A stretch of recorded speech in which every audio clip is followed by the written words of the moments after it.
Storm Daniel and the subsequent flood that has severely impacted the eastern region of the country.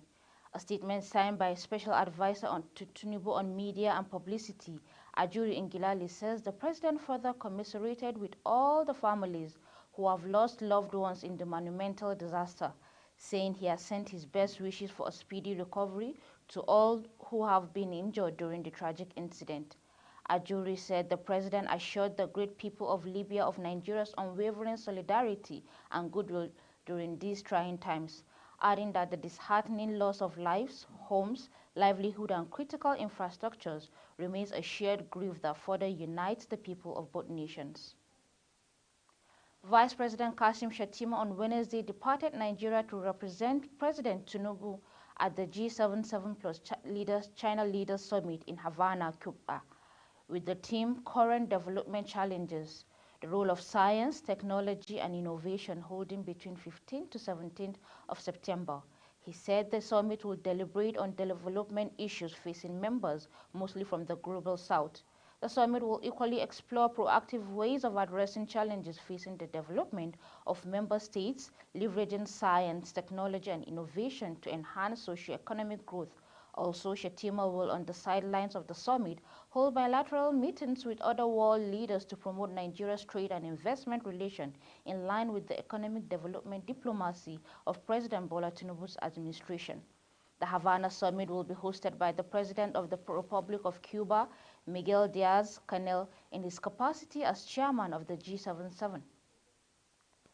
The President of the Senate, Godswill Akpabio, has hailed President Bola Tinubu for what he termed his ingenuity and proactive approach in resolving the visa crisis with the United Arab Emirates.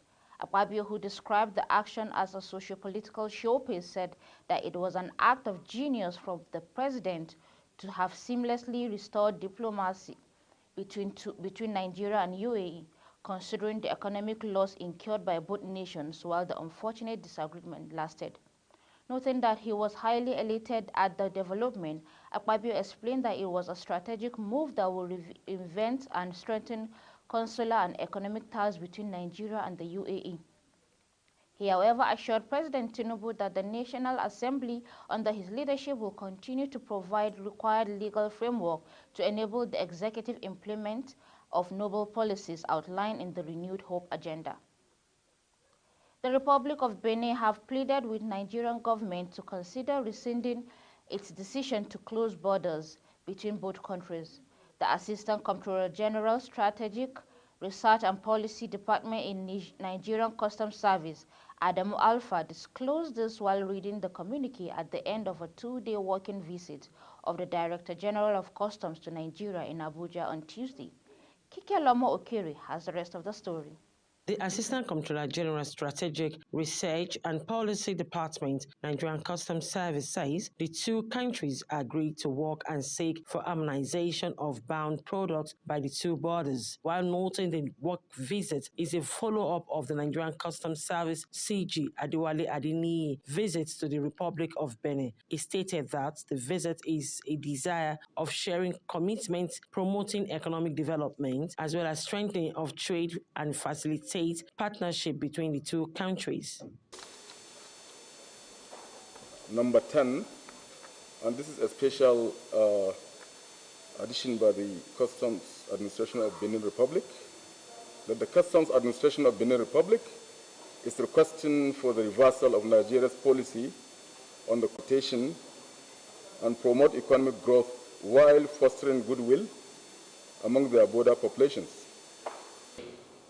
Over the last 24 hours, we've been able to leverage our shared commitment to meaningful cooperation to consider and make progress on issues like managing the transit of goods through the closure of some of our borders. The Director General of Customs Service of Republic of Benin, Alin Katin, and Ambassador of Benin Republic to Nigeria, Adovi Polati, and the Ambassador of Nigeria to Benin, Olukayode Olubenga, who spoke in French, appealed to Nigerian authorities to open the border within his country. They noted that the border closure is halting trade facilitation between the two countries, as well as sub-regional trade. They further reiterate their commitment to cooperate with Nigerian authorities authorities to ensure trade facilitation between the two countries on mutual beneficial ground. Gone through the communique, and two aspects of the communique are of very, very importance to us as a country, particularly the main irritant along our border, and that is the closure of the border. Not many Nigerians will know the impact, but for those of us who are on ground, it was like a war declared on the two border areas. And for this to have been mentioned in the communique, it shows that we are really ready to move ahead in our bilateral relations. While responding to questions from journalists, the Acting Comptroller General of Customs Service, Adewale Adeniyi, says the two administrations agreed that Nigerian importers willing to use port on Cotonou are free to clear their goods, as the goods will be free to enter Nigeria. Adeniyi added that the development will enhance building of trust and confidence into the nation's economy, while noting that the meeting strengthened the bilateral relationship between the two countries to achieve a rapid economic growth and development. So if there are people in Benin Republic who wants to use our ports, we're trying to build trust, we're trying to build confidence in our systems. And by virtue of this agreement, what it means is that Nigerian importers willing to use the ports in Cotonou can have their goods clear. According to the state NDLEA, operatives while on a patrol along the Aba-Owerri Expressway intercepted 5 child trafficking victims who run a baby factory. The arrest came at a time when they were being relocated to a safer area in Ike Nibu from a hideout in Naze, all in Owerri. The oldest among them is Divine Ademoye, who said she is 8 months pregnant and confessed that this is her second time of giving birth and selling the child. When I delivered the baby, if it's achieved to be bring down, make it that you come. How much you say the person go pay you? You ask for someone like dropping me. She not pay me any amount, but she said that after when they take care of me, I want the baby. We talk. That's why they made me advance the baby that is nothing will happen to me. Then we talk about how much and price that you give me before I will give it and help myself. One of them that caught the attention of many is 15 years old Chioma Emmanuel. She said she was impregnated by her elder sister's husband and in turn asked to go into hiding to deliver the baby. Opara Gift, on her part, said she separated with her husband and ventured into the act since there was no other means of survival for her. My sister's husband got me pregnant. When my sister got to know, she sent me out of her husband's house. And I'm an orphan. I don't know I don't have any help. That's why I go to this group to them to help me out. I have a child before now, but I separated with my husband following the discovery that he is an outcast. And when I asked him what do we do with the baby I'm carrying, he said I should do whatever I like with it. And I don't have any other choice but to do this. NDLEA authorities in an interviews with the suspect revealed that all the victims do not know the men that got them pregnant, adding that the victims will be handed over to the relevant authorities for proper investigation and consequent arrest of others. Conflicts, climate change, and economic meltdown has halted the advancement and placed millions of children in extreme poverty. The World Bank Global Director for Poverty and Equity, Luis Felipe Lopez Calva, said, "A world where 333 million children live in extreme poverty, deprived not only of basic need, but also dignity, opportunity, or hope, is simply intolerable." The report found that 40% of children in sub-Saharan Africa still live in extreme poverty, the highest percentage of anywhere in the world. The World Bank and UNICEF called on countries to prioritize tackling child poverty and to enact a range of measurements, including the expansion of Universal Child Benefit Program. You're watching Global TV AM News, coming to you live from Nigeria's capital, Abuja. We're on Star Times Channel 276. Kindly follow us across social media platforms using @GlobalTVNG and other handles now showing on your screen. When Global TV AM News return, see Safara welfare key to a productive maritime sector.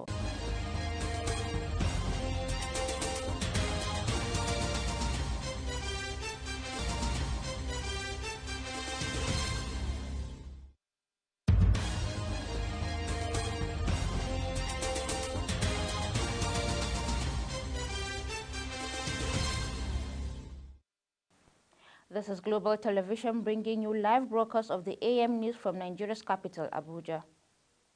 A series of coups in West Africa is putting the unity and capability of the Economic Community of West African States, ECOWAS, to test as it seeks to restore civilian rule in countries such as Burkina Faso, Guinea, Mali, and Niger. These four nations have joined forces to resist economic sanctions and potentially military action by the other 11 countries within the bloc. On July 26, the military junta in Niger placed President Mohamed Bazoum under house arrest, accusing his administration of mismanaging the country's resources and allowing the security situation to deteriorate. In response, ECOWAS imposed trade sanctions on Niger and even threatened military intervention. Meanwhile, the coup plotters are reportedly using Niger's major financial resources, including by allegedly extorting Sonidep, the national petrol company, and diverting custom tax to put people on the street and give the illusion of popular support. Libya was reeling Wednesday from a massive flood that killed more than 2,000 people, wreaking havoc in the eastern city of Derna, where bodies wrapped in blankets were lining the ravaged streets. Relief mission gathered pace with Turkey, Egypt, and the United Arab Emirates among the first nations to rush aid to the worst-hit country after the disaster that has left about 10,000 missing, according to international humanitarian workers. The Mediterranean coastal city of Derna was hit by a huge flash flood late Sunday that witnessed likened to a tsunami after two upstream dams burst when territorial rains brought by Storm Daniel battered the region. The confirmed death toll in the politically fractured North African country reached 2,300 by Tuesday afternoon, but some regional officials were quoted as giving figures more than twice as high. Talks between Kim Jong-un, North Korean leader, and Russian President Vladimir Putin has wrapped up after a two-day visit. The North Korean president's last visit to Russia was in 2019, and he has not met any foreign official since March 2020. On Wednesday, the leaders met as the first to build satellites. North Korea has made space technology a priority but has tried and failed twice this year to launch a spy satellite into orbit, bang at around 11 p.m. local time on Tuesday, and then seeing black smoke rising through the building. The Nigerian Labour Congress (NLC) has said its planned industrial action, which may commence any day from the next week, will lead to an indefinite shutdown of commercial and economic activities around the country. National Assistant General Secretary of the NLC, Christopher Onyeka, said on Tuesday that the federal government was wrong to share a bag of rice to a dozen citizens while reportedly giving 100 million palliative to each member of the National Assembly.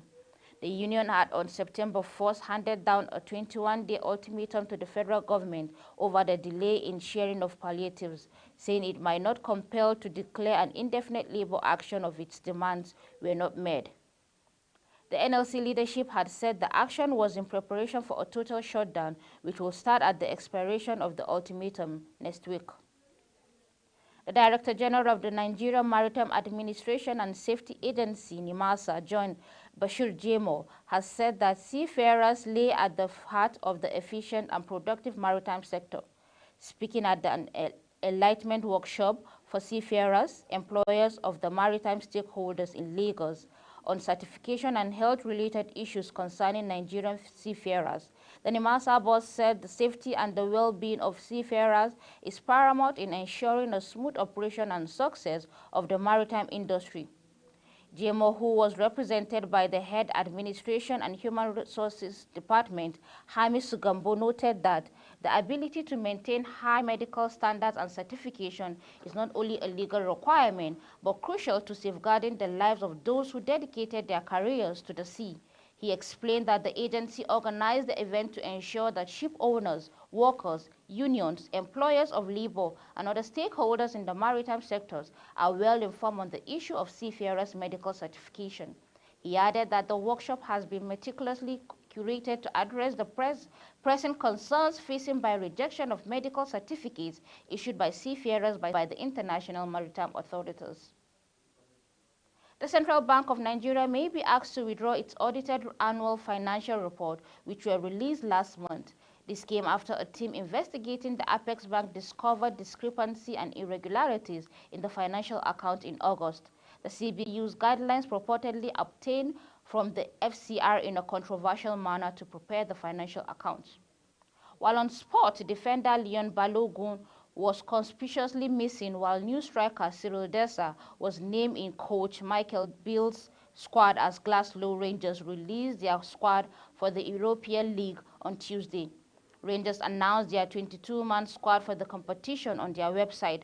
Balogun was not selected in the Beale's squad as the coach listed James Tavernier, Connor Goldsman, John Scotter, Bona Barisic, Dijon Sterling and Ben Davies as their defenders for the early stage of the competitions.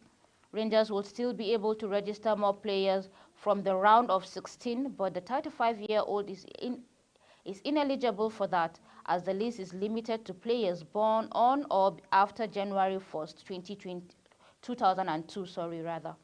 Balogun rejoined the Light Blues for free from the Queen's Park Rangers last summer and has only made 2 appearances since the start of the campaign. For entertainment updates, let's join Chunk Anamil. Popularly known as Mohbad has sadly passed away. According to a source from Mohbad's team, the singer took a trip to the hospital yesterday, September 12, 2023, for treatment for infection he suffered from an injury, after which he was administered an injection. The source shared that Mohbad out shortly after the injection was administered and unfortunately did not wake up. The news of Mohbad's death sent shockwaves across social media, where colleagues and fans shared their sadness over the death of the singer, whose last EP was released in June 2020.